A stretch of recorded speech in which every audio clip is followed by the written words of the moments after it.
Hey Presby family, Pastor Andrew here. I hope you're having a great afternoon. I want to talk to you for a couple minutes about the topic of waiting and longing.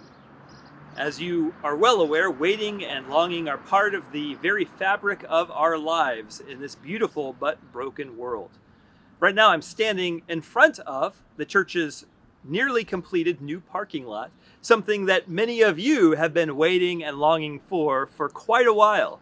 It was about 2 years ago when we purchased this land across the street with the abandoned building, and gradually we've been in the process of working toward turning it into a place of blessing, a parking lot where you and visitors to the church can come on Sunday mornings as we worship the Lord together.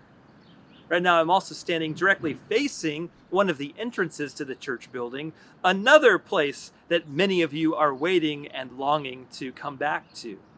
It's something we're all looking forward to, and hopefully we won't have too much longer to wait before we're able to return and to worship the Lord together again on Sunday mornings.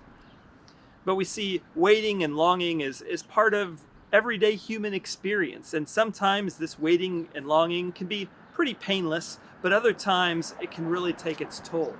The Apostle Paul talks about this in Romans chapter 8, where he says this, starting in verse 18. He says, I consider that our present sufferings, the things that we're having to go through right now, the hardships, the difficulties, the challenges, all of these things, Paul says, are not worth comparing with the glory that will be revealed in us.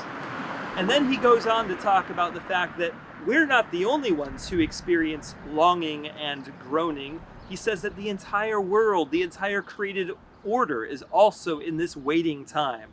He says the creation waits in eager expectation for the sons of God to be revealed. For the creation was subjected to frustration, not by its own choice, but by the will of the one who subjected it.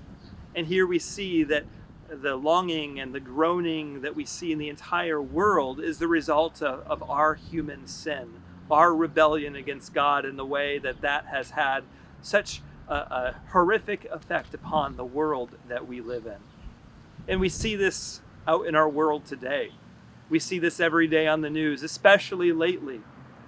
We see all creation groaning, with yet another name added to the list of so many African American men who have met an untimely end through injustice.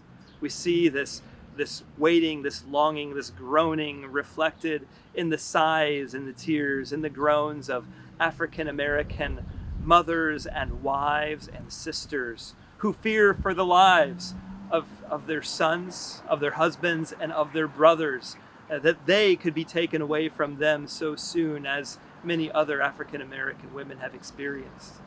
We also see this groaning reverberate in the lives of our officers of the law, so many of whom serve with duty and with honor and with selflessness, and yet their occupation, their reputation is smeared through the actions of those who so vividly fail to uphold law and justice.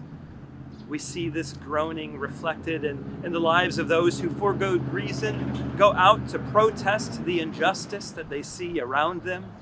And yet we're reminded of this groaning also through those who, in the name of protest, carry out acts of violence and destruction to those around them.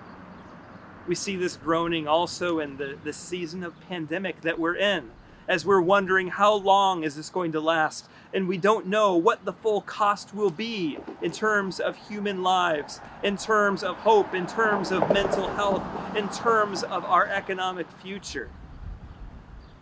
And in the midst of this groaning that we see and that we experience in the world, Paul offers us these words of hope, that these present sufferings are not worth comparing to the great glory that is ahead of us.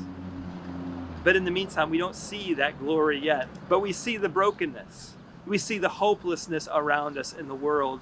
And friends, that is our invitation as God's people to enter into that void, to stand in the desolate wasteland, to shine our light in the midst of the darkness.